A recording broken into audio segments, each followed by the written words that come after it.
In November 1910, Eugene Ely took off from a modified Navy cruiser on the Virginia coast, flying a Glenn Curtiss airplane. 2 months later, Ely landed on a different ship in San Francisco Bay. Naval aviation was born. Training soon moved from Virginia to Pensacola, Florida, which is the cradle of naval aviation. Every naval and marine aviator to this day traces his or her start in flying to Pensacola. Every Navy aircraft ever flown is housed in the Naval Air Museum at NAS Pensacola. If you love airplanes, especially Navy airplanes, you will love visiting this incredible museum and its National Flight Academy for 7th to 12th graders on Fetterman Way at the museum.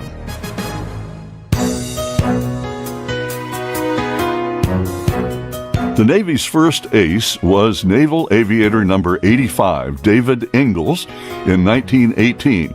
Flying a British Sopwith Camel for the RAF, he shot down 5 German airplanes in 6 weeks.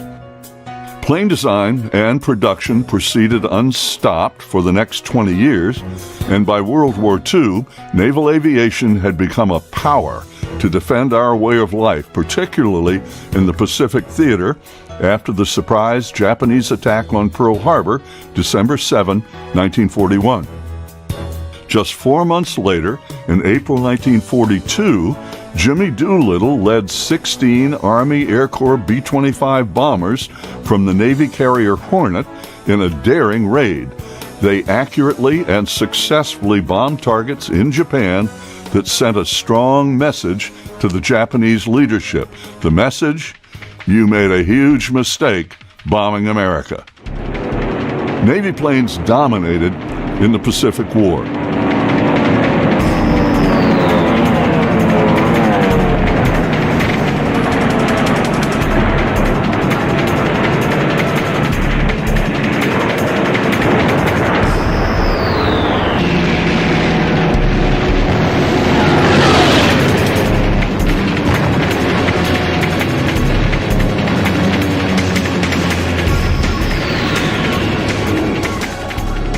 Fighters, the Grumman Cat series, the Wildcat, the Bearcat, the Tiger Cat, and the Hellcat.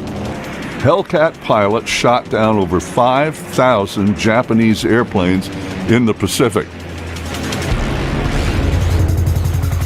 The late Alex Vashew, the Navy's 4th-ranking ace, said that he loved his Hellcat so much that if it could cook, he'd marry it.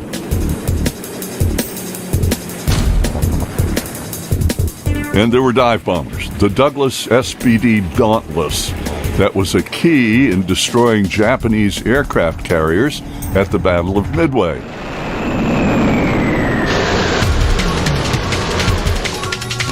And the Helldiver that replaced the Dauntless. There were PBYs and the Kingfisher spotter and rescue planes, and of course, the 400-mile-per-hour Corsair. The Corsair was one of the most successful fighter planes of World War II and very effective later in the Korean War. Most of its fighting in World War II was in the Pacific Theater against the Japanese. The Navy flew the Corsair from aircraft carriers, the Marines from island airfields. It was an air-to-air fighter, it was a ground attack aircraft, and escorted on bomber missions, protecting them from Japanese fighters.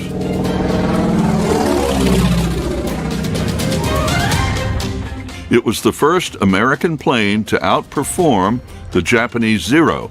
It could outclimb, outrun, and with its firepower, outgun any prop-driven enemy aircraft. And with its solid build, it could take severe punishment, and it was hard to bring down. Allied troops called it the Angel of Okinawa and the Sweetheart of the Marianas after the Mariana Islands campaign. The Japanese called it Whistling Death because of a distinctive sound the Corsair made at high speeds.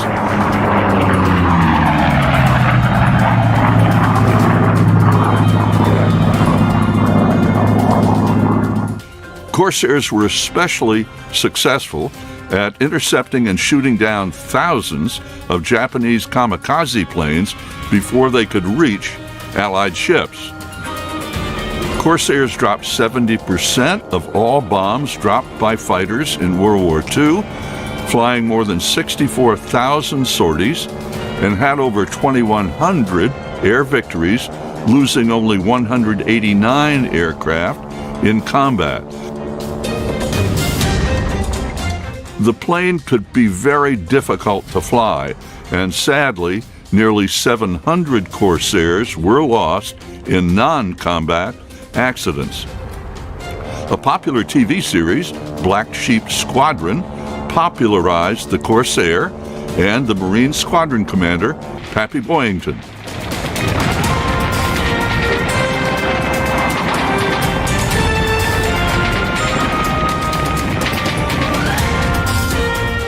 Four aviators received the Medal of Honor for their Corsair accomplishments. Marine Major Gregory Pappy Boyington, Marine First Lieutenant Robert Henson, Navy Lieutenant Junior Grade Tom Hudner, and Marine Lieutenant Ken Walsh.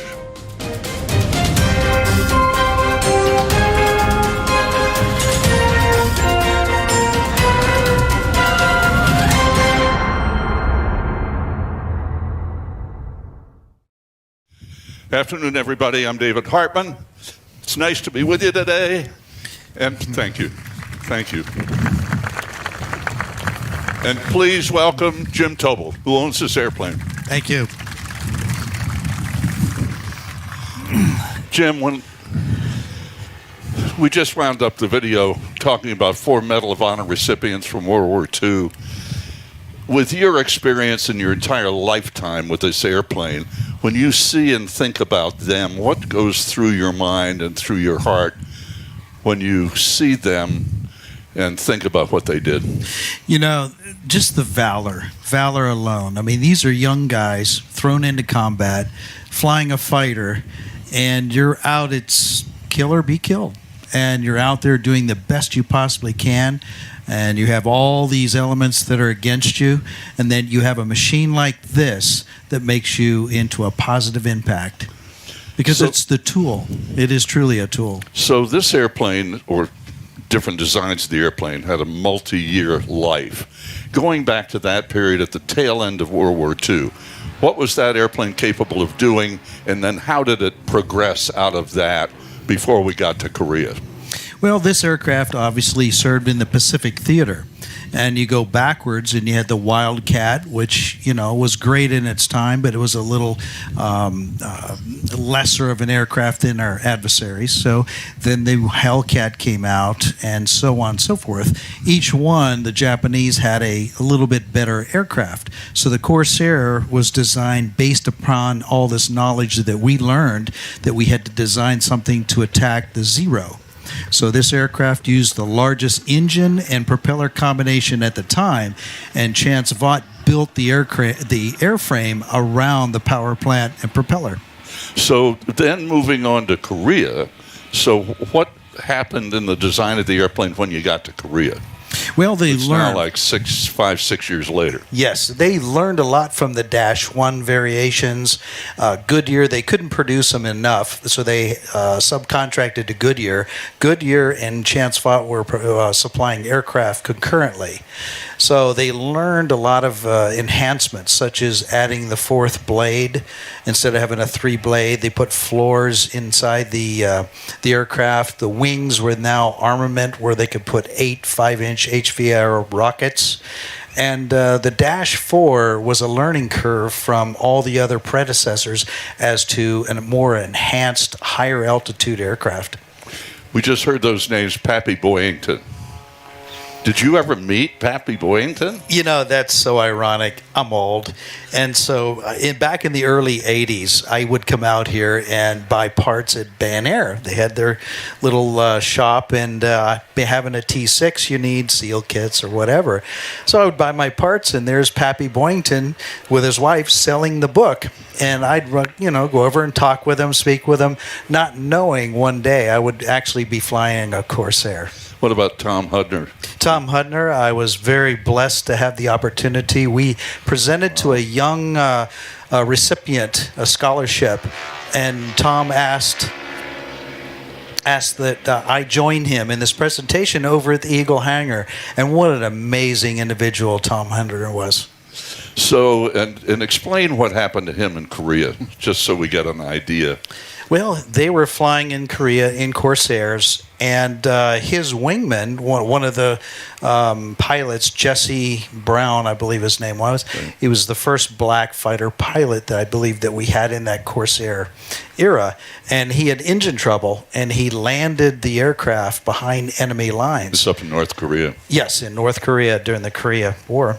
And then Tom would circle and willing to sacrifice his aircraft to help his wingman he didn't know if he was alive or, what the situation was.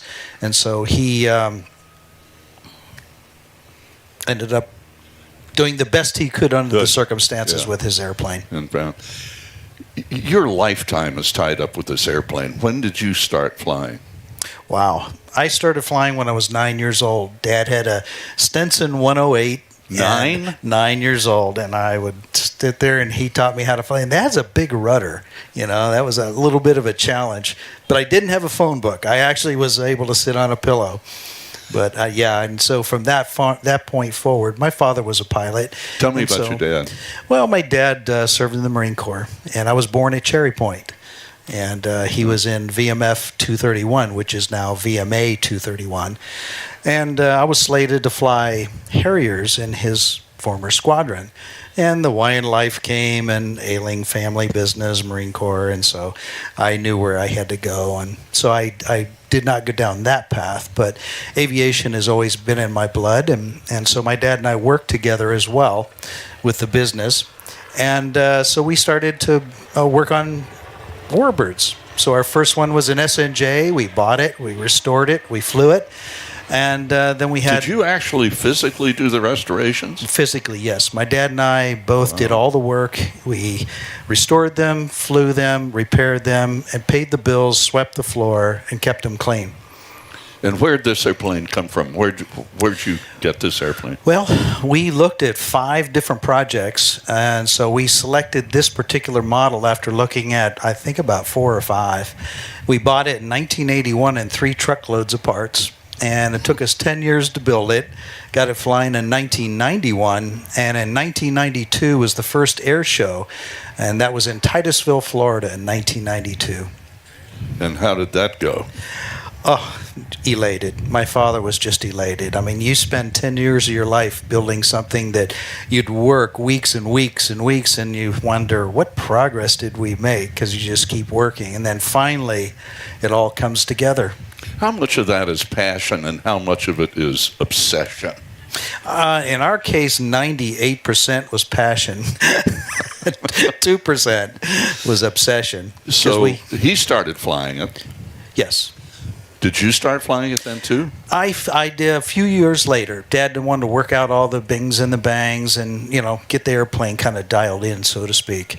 So a couple years later, then I jumped into it. I think it was about 93. 94, right. And then I started to fly the aircraft. So what happened with him flying the airplane? You mean initially?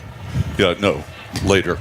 In 2002, my father, we were at an air show, the last air show of the season, which is in Columbia, South Carolina, and he developed engine trouble in the aircraft and was trying to get back to let me back it up. the reason why we were there is my dad always went over to the VA, and he noticed that the VA patients couldn't make it to the airport for the air show. So he would call them up and say, hey, wheel all the guys out in the front yard. I'm going to bring the Corsair over and give them their own little air show. So he started going, and I would go, and other pilots are going, hey, where are you going? My dad said, well, we're going over the VA and give them a little air show themselves. They said, well, we want to go with you. So it turned out that we had more, each year was more and more aircraft. Well, we had a B-25, we had T-6s, Corsairs, Mustangs, all heading over to the VA. And so we were rendezvousing. We were all getting together, and that's when my dad had engine trouble. So he was low and slow. And in a Corsair, altitude, airspeed is your friend. So he had very limited places to land going low and slow. Saw a neighborhood, and he was just coming in to land in the neighborhood, very dicey with houses and such. And so I was on his wing. I was flying an SNJ. He peeled over, and he just landed ever so gently in the tops of the trees.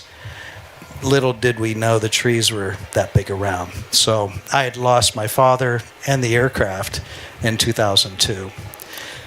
At the risk of going out down this road, when you're so deeply entwined with your dad in every way, and you're flying on his wing and see what happened with you after that accident when you lost your dad? That's interesting. What went on?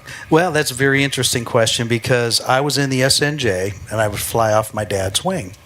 And I had my oldest son in my back seat, and my other son was in the B-25. And my mother was on the ground at the time. So we basically had the entire family there. And when I saw the accident, I circled, waiting for him to get out. And fire ensued. And now I could see what the situation was. I didn't see him come out. I didn't know what it was. But now I have my son in the back seat. So I need to land. Got my game face on, picked up everything I had to pick up, get back to the airport. Of course, there's a 90-degree crosswind. And landed the airplane, did what I needed to do, and then it was tough. It was very difficult. So how do you start picking up pieces after something like that happens? Well, not only for the airplane, but for you. Well, my dad, we worked together, we played together, worked hard, played hard, and he was my best friend. It was one of those. So it was very difficult. And about 6 years later, I decided I want to rebuild the airplane. 6 years? 6 years it took me to kind of just digest the whole situation. And, not to digress too much, but after the accident, I got in the SNJ and went to Tyndall Air Force Base in March of the following year. So it was my first air show after my dad had the accident. And I was sitting there eating breakfast, and there was a Delta pilot and, various pilots. And we all go to the airfield, and he was racing the jet truck. And somehow there was a miscommunication. The jet truck took off, and he thought it was a taunting pass. He saw he messed up, pulled it hard, stalled it, and impacted the ground.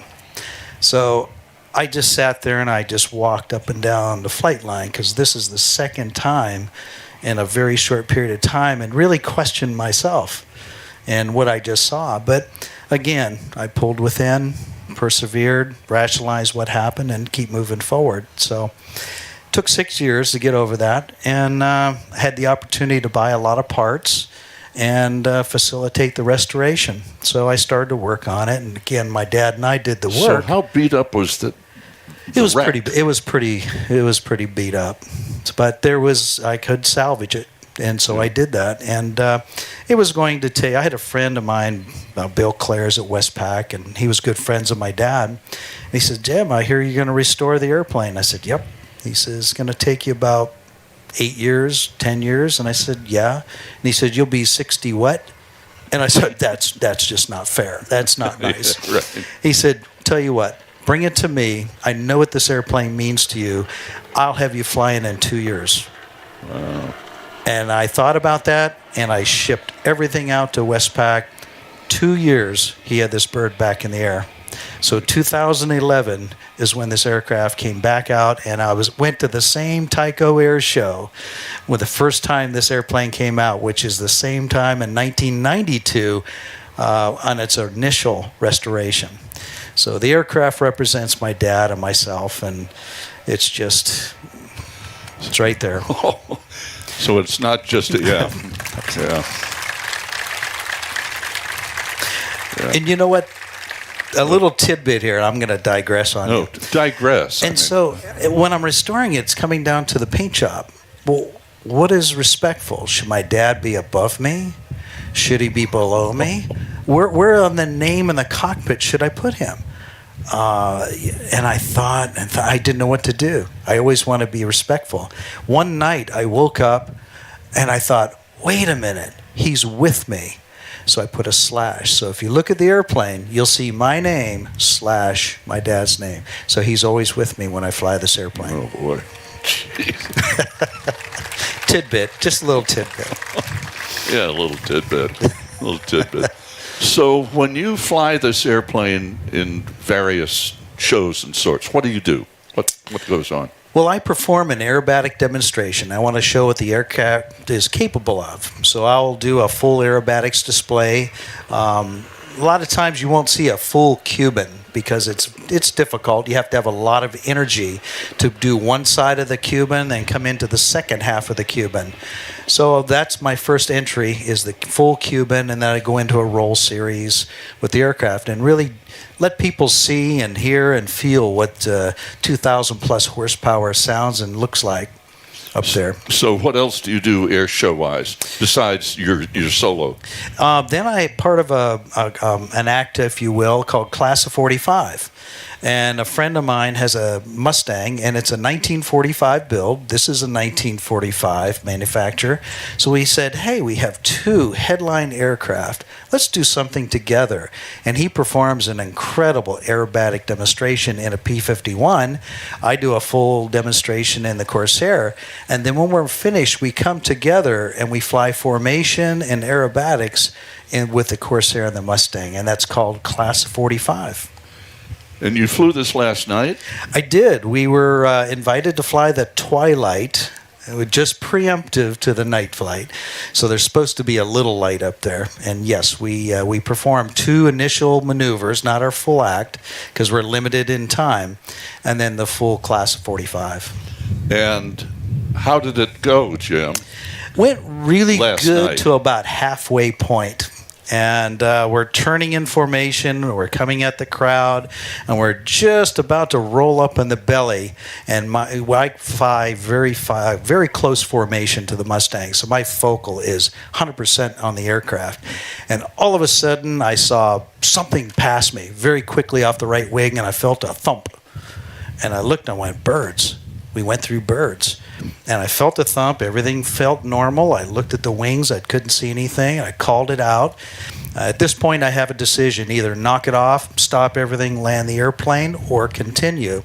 So I let my lead know that I had a bird strike, but everything seems to be normal. Let's continue. So the plane took it. The plane took it and kept on flying, and then we continued. We did some more aerobatics, and I landed the aircraft, and there was nothing unusual, no vibration, no nothing, until I shut the engine off, got out and looked to see what happened. And what'd you see? I saw that hole in the wing, right where that black tape is. I don't know if you can see that. Point it out. You covered this up pretty well. Well, we had to go into surgery last night, lift the wing and remove some things and items that were stuck right. This is the gun camera. So there's a big void where the wing folds and the gun camera goes in there. I just happened to not have the camera inside there. So the large bird went through the glass, through the lens of the camera, into the void and just... Shattered everything. Yeah, shattered. So he did that. Also, another one I think hit right here and dented the leading edge as well. So what are you going to do now with this? Well, I will. Right now, it's basically unairworthy, and so I will take it over to the Weeks hangar, and I'll create a patch to go over top of this with aluminum, metal aluminum, and I'll rivet it in place. And this will be a temporary patch to get me through to the winter time, where we'll do the proper fix. Right. And what? But glad that. Yes, okay. bird strikes can be. Yeah. But you're flying again on Saturday? I am. Yes, we're flying during the day. Then? Yeah. What are you flying on Saturday? Well, on Saturday I'll be flying Class 45, and then on Sunday I will be flying. I'm a Navy Legacy pilot, and I'll be flying. What does that mean? It means I'm the Air Force has the Heritage where they fly with the P-51s. Well, the Navy has a Navy Legacy side where we'll fly with the Super Hornets or the Rhinos, various naval aircraft, and I'll be flying what they call the Growler. The Growler is an F-18G model, which is more electronic warfare, and I'll be flying with him on Sunday, representing the Navy. Go back and I'm the old guy. They're the new guy. Yeah. Go back and talk about some of these pilots and the legacy of the men who flew this airplane beginning in World War II through Korea.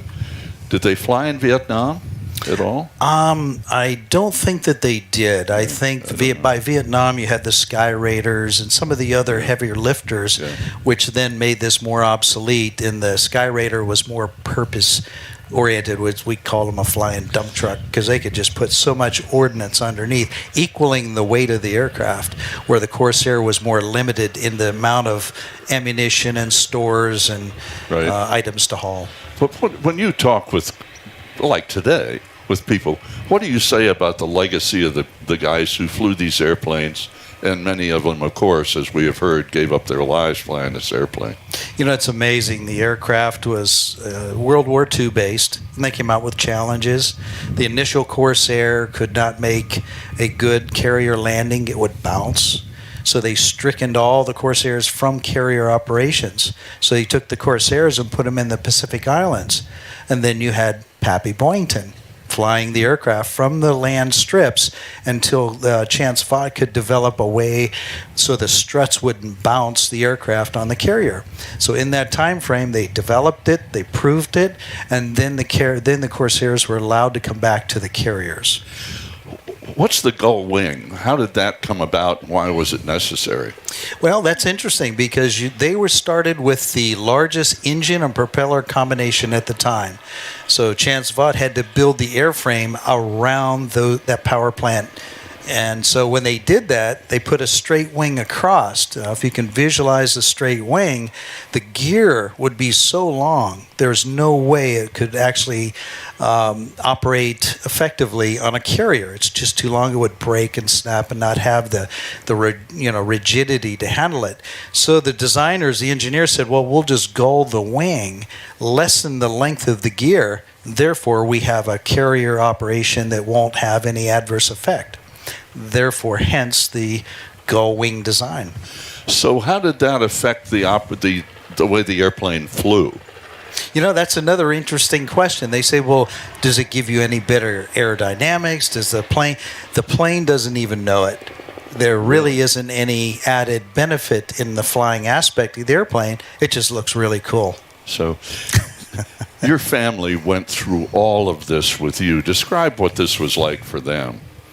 In terms of your dad and all of that. Well, they knew this was our passion, and we loved aviation. We loved warbirds. We flew in the business. So I did corporate flying. My dad did corporate flying, and this was a hobby, and we enjoyed our hobby, and that's where the passion comes through. And you work hard, it allows you to play hard.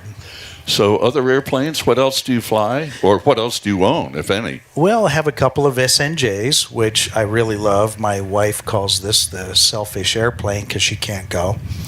One seat's a fighter.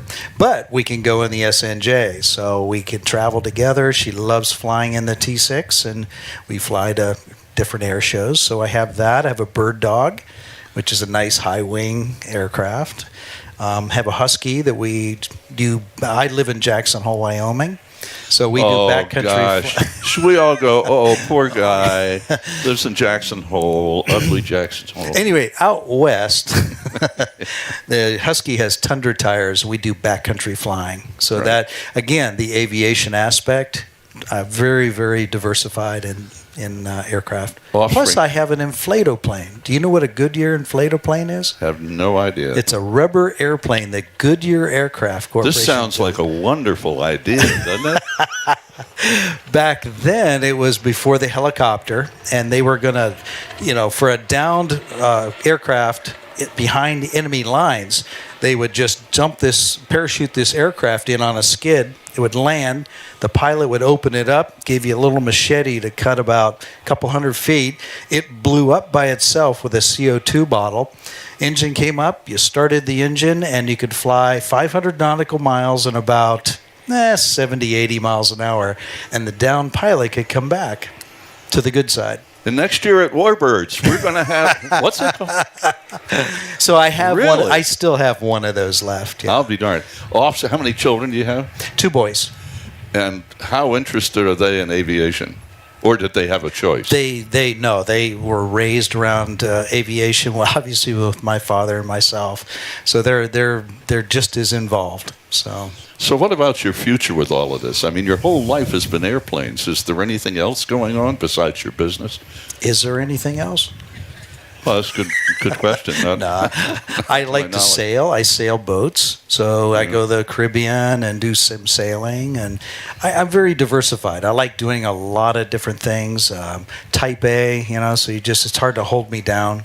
So what more about this Snowmobiling. airplane? Yep. We got snowmobiling, skiing. I mean, I could go on. I'm a scuba diver. Insurance companies don't like me. I have to check all the boxes for life insurance. Have you thought about any other fighter aircraft to fly them in air shows besides the Corsair? Actually, I'm type rated in the B-25, and I had the opportunity to fly the lead B-25 Tuesday night for Dick Cole's tribute. I knew Dick Cole, and I actually used to fly off his wing with the Corsair, and he'd be flying the B-25. But I'm a PIC-rated pilot, so I flew, and it was an honor for me to be a part of that Tuesday evening.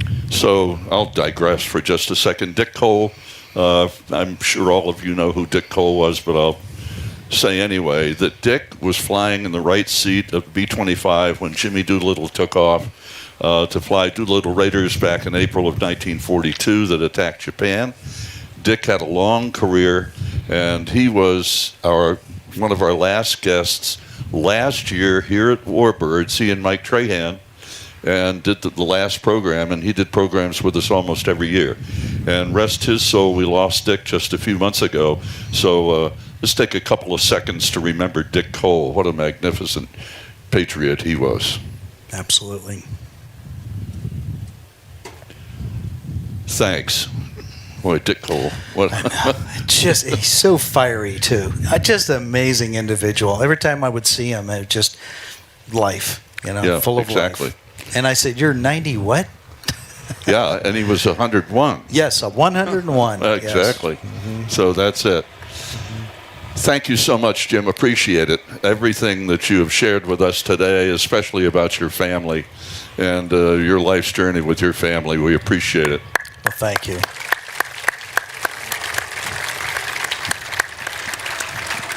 And please welcome Sam Bass, who's got 50 years of great flying. Luck. Yeah, luck, right. But accident-free flying. And Sam's got over 35,000 hours himself in the cockpit.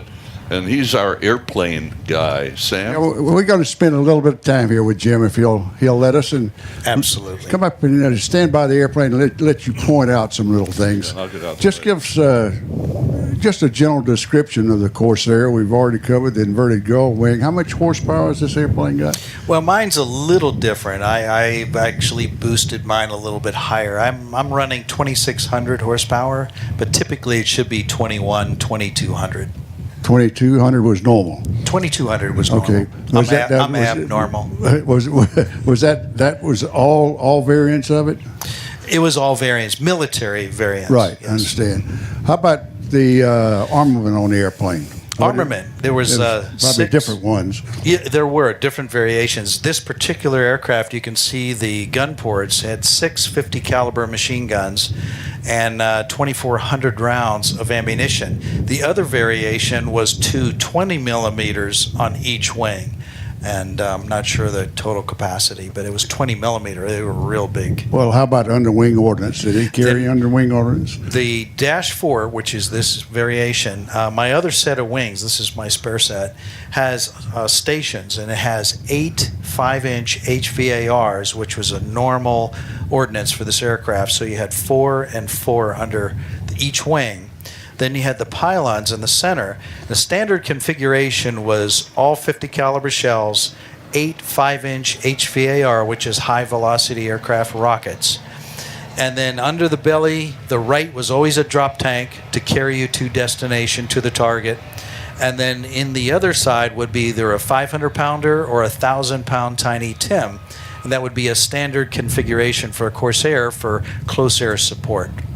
How effective was it in close air support? Extremely. In fact, all the ground guys, they were just, they call in a strike, and the Corsairs would come in, and with all the 5-inch rockets and the bombs and the 50 caliber from each aircraft that was coming in, extremely effective, especially when the Koreans would be into a hillside and they had a cave. The Corsairs would come right down and shoot all those rockets straight into the cave and take out the bad guys so we can continue moving forward. Well, now, during the Second World War, actually, when it was it designed also to be a fighter and close air support?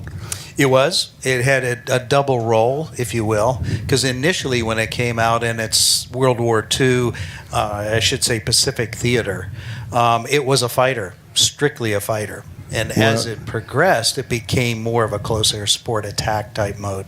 What was the kill ratio between the Corsair and the Zeros? God. Make up something nobody knows. It was quite a bit. It actually was very effective. Yeah, very I know it's effective. Yes. All right. Now, your particular paint job, of course, you've got Jim Tobel on the back, and you've got but what is the 416, and what does that designate?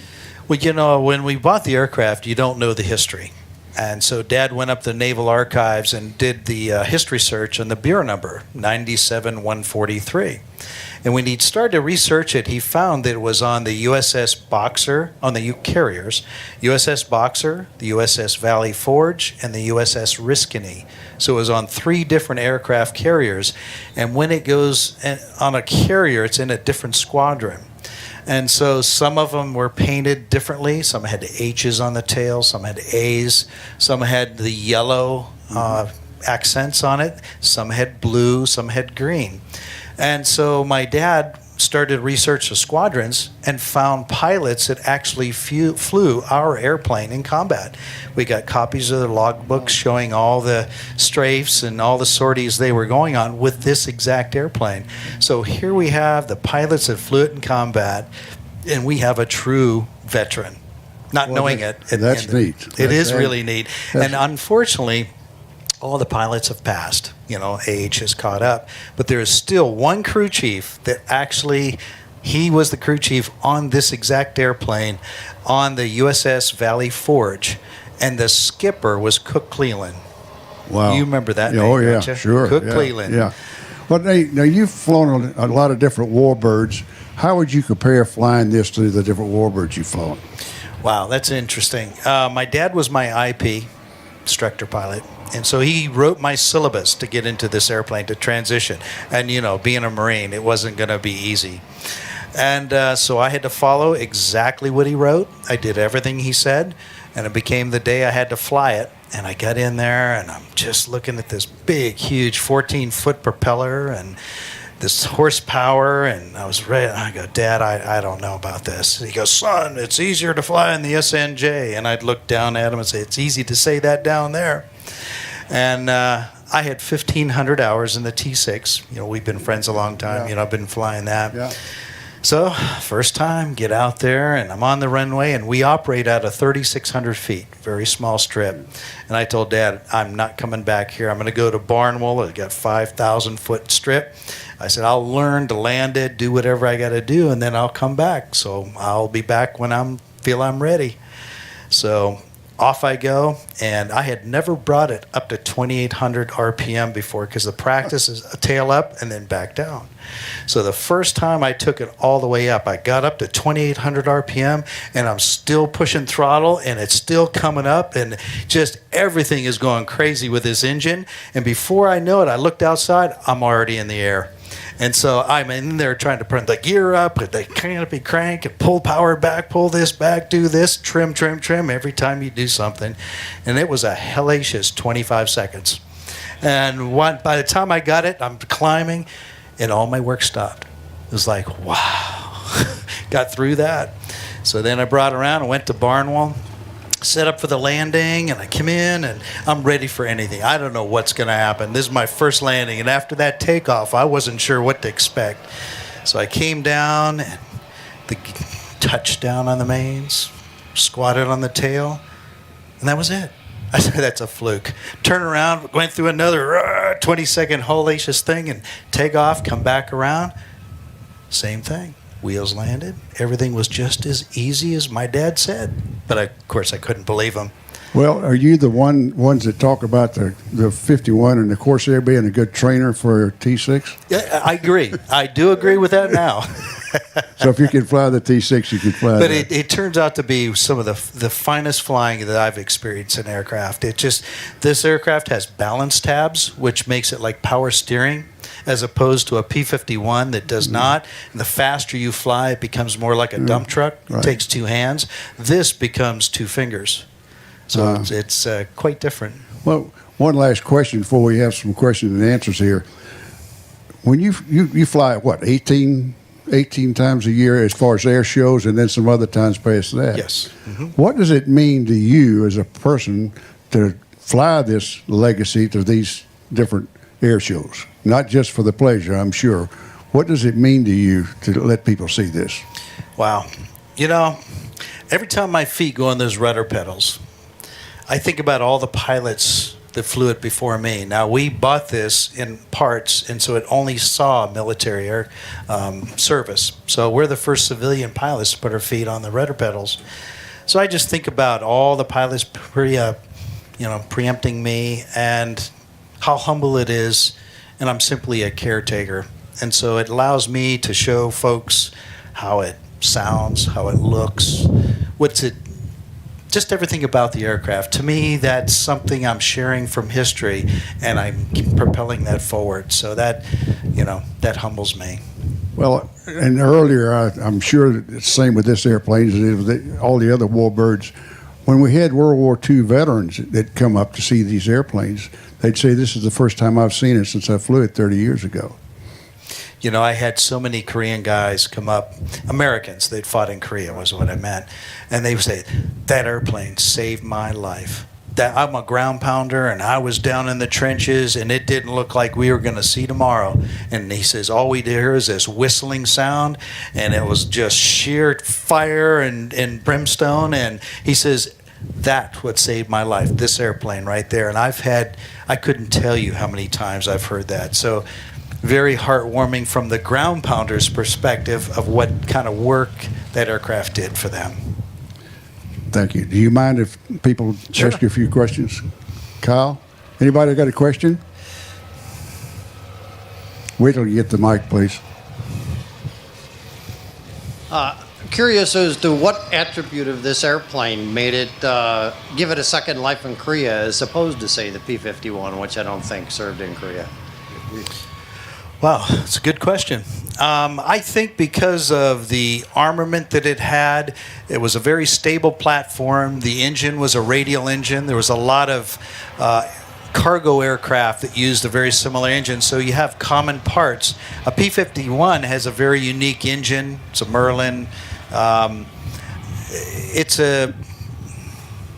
They continued to build this aircraft through the 50s. I think it was 50. 657 when they built the Dash 7 Corsair. So the production went very long as opposed to the P-51. So you had a lot more aircraft and a lot more exposure in the supply system for that aircraft to be continued to be used. This aircraft was actually sold to surplus, and then the surplus ended up selling it to Honduras, and this aircraft served in the Honduran Air Force and fought against El Salvador. So it made it through the soccer war in the 60s as well. So not only did it have U.S. naval history, it fought in the soccer war, ended up as a parts plane, and that's what we bought it in 1981 in 3 truckloads of parts. One over here. They showed a video of the this plane running with the pilot in it, and the wings are coming down. Surely there's some kind of pre-flight prior to flying that aircraft. Make sure the wings are locked somehow. Yes, it has redundant systems within there. So when you spread the wings, means it's going to spread it all the way down. It has to hit a... Sound of freedom. That's right. Oh, those are the guys I'll be flying with. The wings come down, and there are cylinders that push a locking mechanism that locks the wing in place. Now, there's another pin that goes in the back of the cylinder to ensure that pin never backs out in flight. So it's all by wire, and so I lock the cylinders that we know. So there's doors that come open. That's telling you that the lock pin is not engaged. When the doors shut, that means the pins are all the way through, because the physical pin has to push that door shut, so you know the pins are engaged. And then there's 2 more red tags that stick up, and that's what I have to lock. Those are the pins going in the back of the cylinders to ensure they can never back up, even loss of hydraulics. So that's a good question, and it's ensured that the wings will not come up when you're up there. Yes, sir. I just have a comment to make. I have my older brother was in the Korean War in the Marine Corps. He was a crew chief on 6 AD Sky Raiders and 6 Corsairs, and used to go up and test them after they're repaired. But he was in the war doing that job. Just thought I'd add that. That is great, because these were right aside the AD Sky Raiders. They were doing different missions, different places, and also the Panther jet was there as well. He told me many stories. Anyone else? Yep. Mm-hmm. Thanks.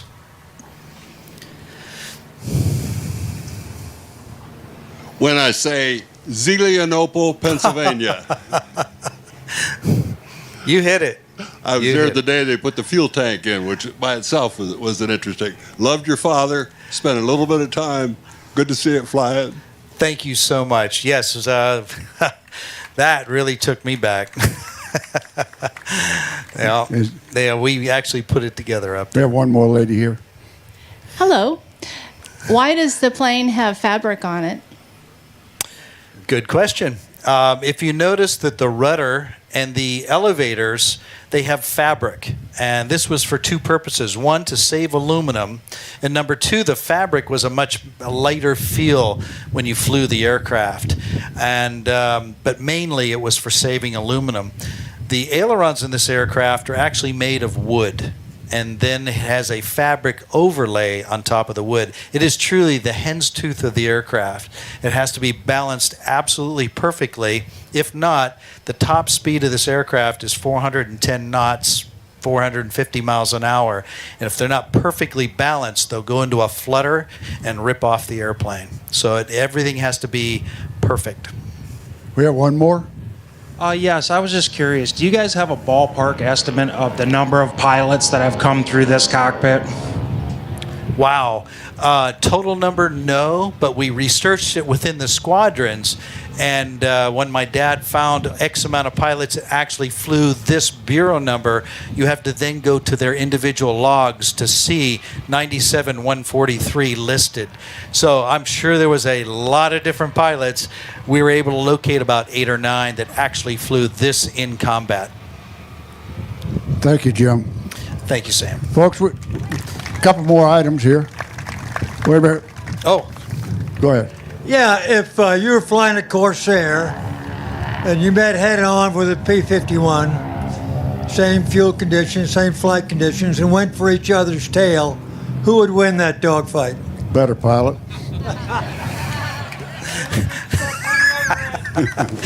remember, I fly with a P-51. And this is the topic of discussion every time. If you got into a dogfight, who's going to win?